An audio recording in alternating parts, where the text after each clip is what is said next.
Hey y'all, Shelly here with another tip for hospice nurses. If you have a patient with end-stage cirrhosis, they're at risk for hepatic encephalopathy due to the buildup of ammonia in their blood.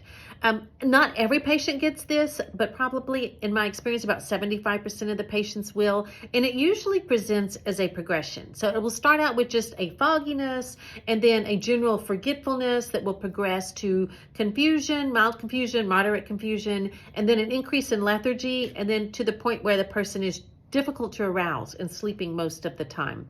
And everyone, the progression is different. It really depends on how quickly the ammonia is building up. I've seen it progress over just a couple of days, and I've seen it be over a few weeks. So it really just depends. Now, doctors will generally treat this with Lactulose, either prophylactically or as a treatment. So when done prophylactically, you would start when you admit the patient, and they will have it. Usually the doctor orders 30 cc's or 30 mLs twice a day, every morning and every night. And that will prevent the buildup of the ammonia, and the person won't have the symptoms.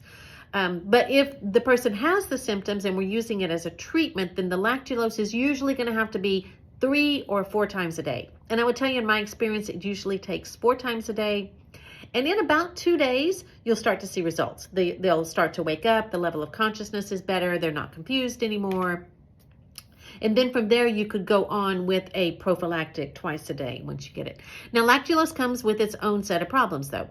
First of all, it's thick and it's sweet, and most people don't like it. So if your person is doing it prophylactically and they're still alert, they may want to mix it with some water or some juice and drink it that way. Some people do like it better that way. They say it's more palatable like that.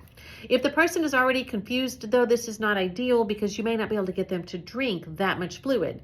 So you can do it through a syringe. Got to do it very slowly between the cheek and gum. It is 30 cc's, so it's going to take 20 minutes or more sometimes to safely administer it via the syringe.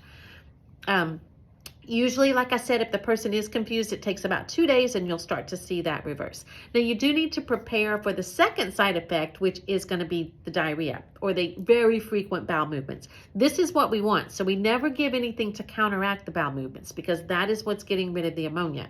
But we want to help preserve the person's dignity. So you may want to get a bedside commode. You want to make sure they're wearing pants that go up and down very easily, maybe some adult briefs if they'll do that. You want a barrier cream to protect their skin from all the moisture that's going to be occurring, lots of wipes, lots of education and support with the caregiver, and making sure the patient knows this is what we want and this is not a bad thing, this is the good thing.